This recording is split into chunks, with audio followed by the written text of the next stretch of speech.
સેવાનું કાર્ય કરું છું, પણ ઘણી જગ્યાએ અમારી મીટિંગો અટકતી હતી. આવું તેવું થતું હતું કે તમે બીજેપી વાળા છો, અત્યારથી તમે બંધારણ બનાવો છો, વ્યવસ્થિત આયોજન કરો છો કે તમે કોઈ ચોક્કસ ચૂંટણી આવે છે એટલે પેલા બિલાડીના ટોપ ફૂટતી નીકળે એવી રીતના તમે આ જે તૂત કરો છો. ઘણી અમારી સામાજિક મીટિંગો અટકી, આવું બધું થતું હતું. પણ મૂળ વસ્તુ કે અમે પછી અમારા સમાજના ખાતુભાઈ પગી તો એ ઉભા રહ્યા. તો અમારું સમગ્ર સંગઠન અંદાજે અમે મીટિંગો કરીને તમે વોટ્સએપ ગ્રુપની વાત કરો છો તો અત્યારે હાલમાં જ મારી પાસે 92 ગ્રુપ છે, જેમાંથી 55 ગ્રુપ આપણા શહેરા તાલુકાના છે. દરેક ગામનો પ્રમુખ છે, ગામ પ્રમુખ, યુવક ક્ષત્રિય સેના દલવાડા ગ્રામ પ્રમુખ દાખલ તરીકે, સાપા ગામ પ્રમુખ, એવી રીતના પેજ બનાવેલું છે. એના બીજા 4 એની નીચે બોડી બનાવેલી છે, એની નીચે ઉપપ્રમુખ છે, બીજા મહામંત્રી છે. એટલે કે જે ગામમાં મીટિંગો રાખે ને તો એ લોકો એને કવર કરી શકે.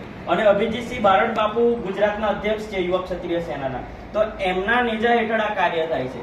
પણ જ્યારે અમારા સમાજ ક્ષત્રિય સમાજના ખાતુભાઈ પગી જ્યારે ચૂંટણી કોંગ્રેસમાંથી લડી, કેમ કે બીજેપી 85% વસ્તી હોવા છતાં એમને ટિકિટ ના આપી, તો પછી એમણે નક્કી કર્યું કે જીતે છે હાના કારણે.